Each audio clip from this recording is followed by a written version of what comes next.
আসসালামু আলাইকুম। আপনাদের এই বিশেষ লাইভে আমন্ত্রণ জানাচ্ছি লেডিস অ্যান্ড জেন্টলম্যান, পার্টিকুলারলি যারা প্রবাসী যারা আছেন তাদেরকে সবাইকে। প্রথমেই আজকে লাইভের বিষয় হলো যে প্রবাসীদের উপর নির্যাতন। Ladies and gentleman, Dhaka Shahjalal আন্তর্জাতিক বিমানবন্দরে নরওয়ে প্রবাসী একজন প্রবাসীকে বিমানবন্দরে দায়িত্বরত কর্মকর্তা কর্মচারীদের আপনারা দ্বারা নির্যাতিত হয়েছেন। আজকে এই ঘটনার তীব্র নিন্দা প্রতিবাদ জানাচ্ছি। সেই সাথে এই সন্ত্রাসী ঘটনার এবং কমপ্লিটলি আইন বিরোধী এই ঘটনার নিন্দা এবং কঠোর এবং দৃষ্টান্তমূলক বিচার চাচ্ছি। প্রবাসী মানে বাংলাদেশ, প্রবাসী মানেই বাংলাদেশের অস্তিত্ব, প্রবাসী মানেই এই দুর্নীতিগ্রস্ত দুর্বৃত্তায়িত রাষ্ট্র ব্যবস্থার মধ্যেও বাংলাদেশকে টিকে থাকার একমাত্র পিলার এবং একমাত্র ভরসা। সেই প্রবাসীরা যারা বাংলাদেশকে খাওয়ায়, যারা সেই দুর্নীতিগ্রস্ত চরম দুর্নীতিপরায়ণ দুর্বৃত্তায়িত রাজনীতিবিদ এবং রাজনৈতিক ব্যবস্থা যারা বাংলাদেশে প্রতিষ্ঠা করেছেন, তার মধ্য দিয়ে বাংলাদেশের 18 কোটি মানুষ নয় 40 কোটি মানুষ এখন যারা এখনো ভরসা করে, এখনো 3 বেলা 2 বেলা ভাত খায় এবং স্বপ্ন দেখে, সেই প্রবাসীদেরকে হয়রানি করা হয়েছে, মারধর করা হয়েছে।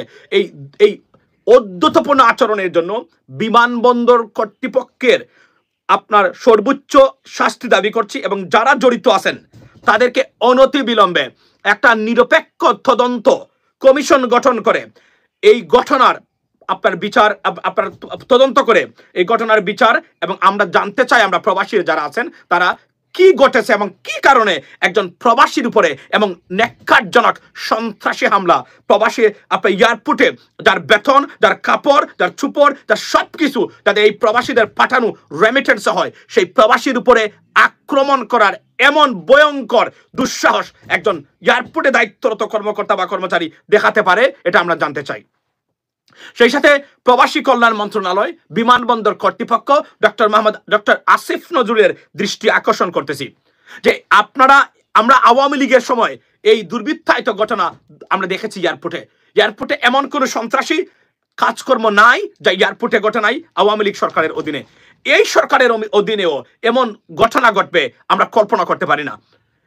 কেন ঘটলো, কারা ঘটালো, কারা এটার পিছনে দায়ী আছে, আমরা এটা জানতে চাই। এবং আমি একটু আগে এই ভিডিওটা দেখাছিলাম, আমি আপনাদেরকে ভিডিওটা দেখাতে চাই কি নজিরবিহীনভাবে একজন প্রবাসীর উপরে আক্রমণ করতে পারে। যুক্তি যাই দেখান না কেন, আমি যুক্তি বিষয়ে কথা বলতে আসছি একটু পরে। আমরা ক্লিপটা দেখি এবং সবাইকে এই ভিডিওটা শেয়ার করবেন এবং জানিয়ে দিবেন যত প্রবাসী আছেন যে আমরা এই ঘটনা হবে লাস্ট বাংলাদেশের ইতিহাসে। এটাই হতে চাই এবং এটাই আমরা দেখতে চাই বর্তমানে, কারণ কোনোভাবেই প্রবাসীরা মেনে নেবে না এবং আমরা কঠোর পদক্ষেপ নেব। প্রবাসীরা কঠিন পদক্ষেপ নেবে যদি এই ঘটনার সুচারু এবং ওপেন আপনার বিচার না হয়। কারণ আমরা কোনো অবস্থাতে একজন প্রবাসীর উপরে হাত তোলা প্রবাসীরা 1.5 কোটি প্রবাসীরা কোনোভাবেই মেনে নেবে না। লেডিস এন্ড জেন্টলম্যান, আমরা দেখি এই ক্লিপটা আসলে কি বলছে সেই ক্লিপে।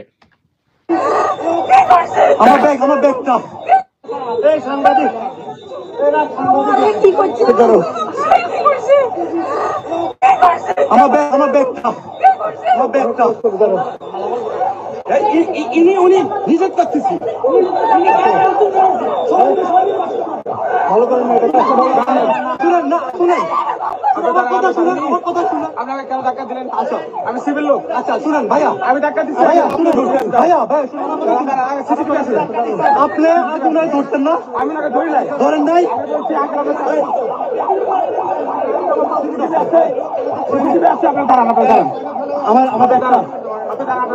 আপনারা 5 জন 6 জন মিলে মারছেন ওরে, আপনারা 5 জন 6 জন মিলে মারছেন।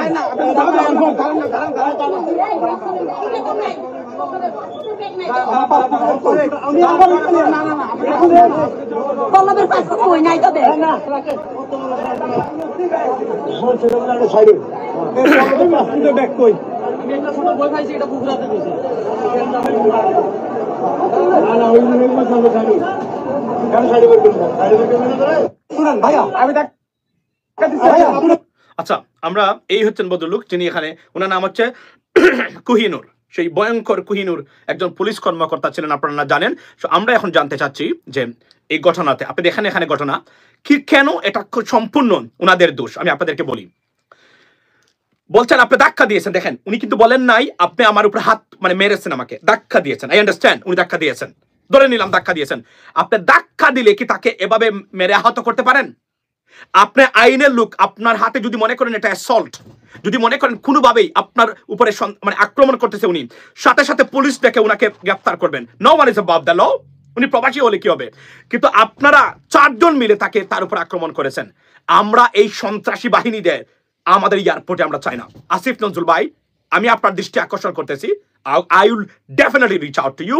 আমরা এই সন্ত্রাসী ঘটনার এবং এই সন্ত্রাসীদেরকে, কোহিনূর নাম শুনলেই বাংলাদেশের মানুষ কাঁপে, কারণ কোহিনূর নামে একটা বিখ্যাত কুখ্যাত পুলিশ অফিসার ছিল, সন্ত্রাসী খুন গুমের সাথে সরাসরি জড়িত। আমরা এই ধরনের অফিসার, এই ধরনের আনপ্রফেশনাল ইন্ডিভিজুয়ালকে আমরা এয়ারপোর্টের দায়িত্বে আমরা একদিনও প্রবাসীরা মেনে নেবে না। মনে রাখবেন, যত কথাই বলেন না কেন, প্রবাসী ছাড়া ভিক্ষার ঝুলি নিয়ে আগামীকালকে মালিবাগ মোড়ে অথবা ভারতীয় বর্ডারে আপনাদেরকে যেতে হবে। এই দেশ টিকে আছে, বারবার বলছি, এবং এগুলার পুনরাবৃত্তি, এই ঘটনা এই সরকারের আমলে ঘটবে আমরা কখনো মেনে নিতে, আমরা কল্পনা করতে পারিনি। আমি সেদিন প্রশংসা করেছিলাম যে এয়ারপোর্টের ব্যবস্থাপনা ভালো হয়েছে, এর ভিতরে এই ঘটনাটা আপনি দেখেন, উনি ধাক্কা দিয়েছে, আপনার আইনের লোক হয়ে তার উপর আঘাত করার, অ্যারেস্ট করার অধিকার আছে, তাকে আঘাত করার অধিকার আপনার কেউ নাই, কোনো আইনে নাই, কোনোভাবে নাই। এই ধরনের সন্ত্রাসী এবং এই প্রশাসনে যে এই আওয়ামী লীগের সময় নিয়োগপ্রাপ্ত প্রশাসনকে চেঞ্জ এবং পরিবর্তন না করার ফল আজকে আমরা প্রতি মুহূর্তে পাচ্ছি। এখানে এখনো এই কালপিটগুলা, এই ক্রিমিনালগুলা অবৈধভাবে যারা নিয়োগ পেয়েছেন স্বজনপ্রীতির মাধ্যমে, দলীয় বিবেচনায়, সেই অফিসারগুলা, কর্মকর্তা কর্মচারীগুলা এখনো যে প্রশাসনের প্রত্যেকটা জায়গায় রয়ে গেছে, তার সুস্পষ্ট প্রমাণ হচ্ছে আজকের এই জায়গাগুলোতে। আমি তার তীব্র প্রতিবাদ জানাচ্ছি এবং আগামীকালকে সকল প্রবাসীদেরকে নিয়ে বসবো, এবং যাকে আক্রমণ ভিকটিম, যিনি নরওয়ে প্রবাসী, ওনার যদি যোগাযোগ থাকে, ওনাকে চিনেন কেউ, আমাকে জানাবেন। আমি বলছি আবার, আপনাদের মানে কোনো ধরনের স্যাক্রিফাইস করা হবে না, প্রবাসী বিষয়ে কোনো ধরনের মানে কাউকে কোনো মার্সি করা হবে না, কারণ এদেরকে প্রকৃত সম্মান শুধু নয়, আমি বলছিলাম সেদিনও, যত ধরনের যা যা করা দরকার বাংলাদেশের আইনে প্রোটেকশন দেওয়া প্রবাসীদেরকে দিতে হবে। এই বদলুক বলছে, দেখেন তার নিজের মুখে বলছে, আপনি আমাকে ধাক্কা দিয়েছেন, আপনি একটা ধাক্কা দিতে পারতেন হাইয়েস্ট, আপনার হাত তোলাটাই অন্যায়, অপরাধ। আপনি যদি মনে করেন you are being assaulted by a passenger, you supposed to call police and she's supposed to be arrested. You should not, I mean, raise your hands and you should not assault him. You assaulted him, you wounded him. So therefore, এই কোহিনূরকে অনতিবিলম্বে মানে গ্রেফতার করে তাকে বরখাস্ত করা হোক, এবং আমরা প্রবাসীদের পক্ষ থেকে, আমি আমাদের সংগঠনের পক্ষ থেকে একজন বাংলাদেশী হিসাবে অনতিবিলম্বে তার শাস্তি দাবি করছি, এবং এই ঘটনা একটা কমিশন গঠন করে, তদন্ত কমিটি গঠন করে সর্বোচ্চ শাস্তি পুনরাবৃত্তি যেন না হয় এই ধরনের ঘটনার এয়ারপোর্টে, এটা আমরা জানতে চাই এবং আমরা দেখতে চাই। সেলিম নেক্সট ইন্টারভিউ, আমি এটা আসতেছে। আচ্ছা ভাই, এটা আসিফ নজরুল এবং আওয়ামী লীগ গ্যাং, আমি সেটা জানি না, তবে তার দুঃসাহসটা আপনি দেখেন, সে কতটা আনপ্রফেশনাল। কেউ যদি তাকে ধাক্কা দিয়েছে, উনি বলছেন, উনি কিন্তু মারে নাই, ধাক্কা দিয়েছে, আই আন্ডারস্ট্যান্ড। উনি বলছেন আপনি উনার ওয়াইফের গায়ে সম্ভবত উনি হাত তুলেছে, বা উনাকে ধাক্কা দিয়েছে, বা উনাকে ধরেছে, যে কারণে হয়তো বা উনি খুবই ক্ষুব্ধ হয়েছে। এটা আমরা জানতে চাই। আসলে সিসিটিভি আছে, সিসিটিভির মাধ্যমে আমরা প্রকৃত ঘটনা জানতে চাই। It is unacceptable, we not gonna tolerate this kind of behaviour anymore. We had enough for last 16 years. এবং এই এয়ারপোর্টে লাগেজ চুরি, এই এয়ারপোর্টে যাত্রী হয়রানি, এই এয়ারপোর্টে আপনার সব ধরনের মানে অপকর্ম গোটা এই এয়ারপোর্টগুলোতে, এবং প্রবাসীর উপরে হাত তোলা, এই এয়ারপোর্টে প্রবাসীরা জীবন দিয়েছে। এই ঘটনা আর যেন পুনরাবৃত্তি না ঘটে, এবং তার সর্বোচ্চ এবং দৃষ্টান্তমূলক, এবং এই প্রবাসীকে সরকারের পক্ষ থেকে ক্ষতিপূরণ দেওয়ার আমি অনুরোধ জানালাম, নয় দাবি, এবং এটাই করতে হবে। তার বিকল্প হলে আমরা প্রবাসীরা, মনে রাখবেন, রেমিটেন্স শাটডাউন শেখ হাসিনার পতনের অন্যতম কারণ। আপনারা যদি এগুলো করেন, আপনারা আমাদের সরকার, আমাদের আন্দোলনের ফসল, আপনারা এসেছেন, আপনাদের কাছ থেকে আমরা এগুলো আশা করি না। এয়ারপোর্টে নতুন মানুষ নিয়োগ দেওয়া হোক, আওয়ামী লীগের অধীনে কোনো অ্যাপয়েন্টেড কোনো অফিসার, কর্মকর্তা কর্মচারী যেন এয়ারপোর্টের না থাকে, আমরা জোর দাবি জানাচ্ছি। আমি আমার কর্তৃপক্ষকে, আমি definitely I will reach out to the governments official tomorrow, and I want to see and I will talk to them. এবং এই প্রবাসী কেউ যদি তাকে রিচ আউট করতে পারেন, আমাকে জানাবেন দয়া করে, এবং কারো যদি আত্মীয় কেউ যদি চিনে থাকেন ওনাকে, প্লিজ লেট ইনফর্ম মি। আমরা জানতে চাই, কেননা এই প্রবাসীদেরকে নিয়ে 6 বছর আগে আন্দোলন শুরু করেছিলাম তাদের অধিকার নিয়ে।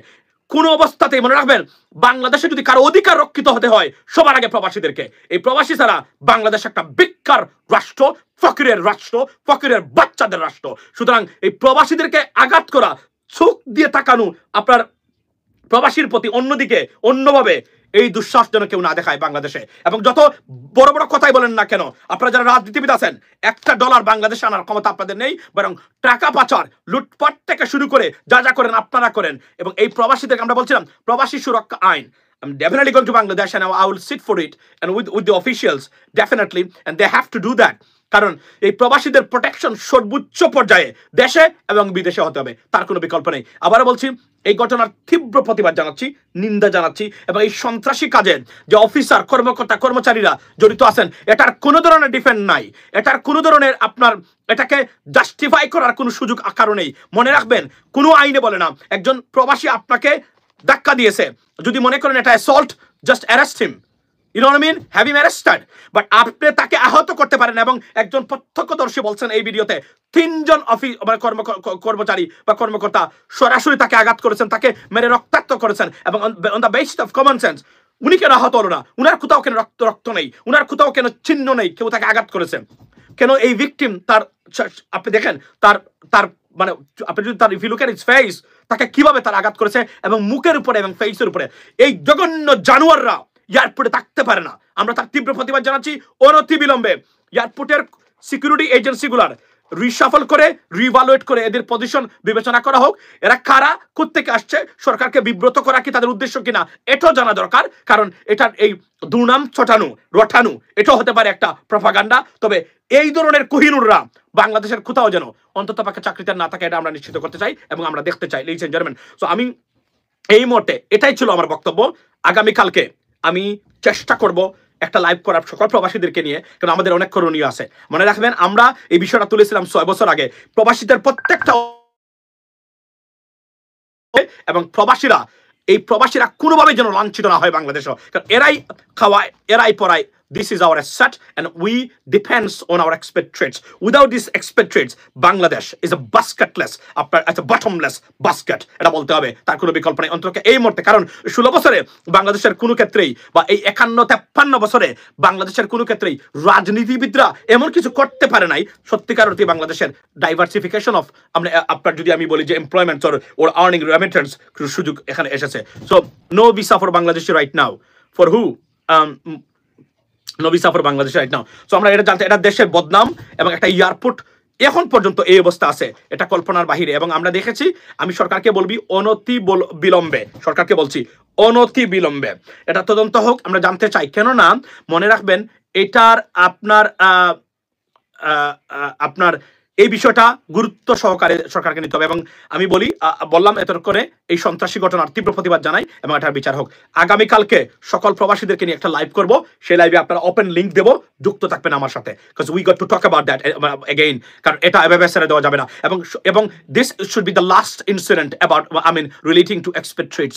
আমরা কোনো ধরনের অন্য কিছু আর কখনোই সহ্য করবো না, দ্যাটস দ্য বটম লাইন। এবং প্রবাসী সুরক্ষা আইন আমি আমার প্রস্তাব করেছি, কি কি থাকবে সেই আইনে, এটা করতে হবে। তার বিকল্প না হলে আবারও রেমিডি শাটডাউনে আমরা চলে যেতে হবে। মনে রাখবেন, আমরা প্রবাসীরা ছাড়া এই দেশ আর টিকবে না। যদি দেশকে টিকাইতে চান, প্রবাসীদের গতকালকে বলেছিলাম সুস্পষ্ট অংশগ্রহণ রাজনীতির মাধ্যমে এবং নীতি নির্ধারণে, তার কোনো বিকল্প নেই। ভালো থাকবেন, দেখা হবে আগামীকালকে, কথা হবে আগামীকালকে।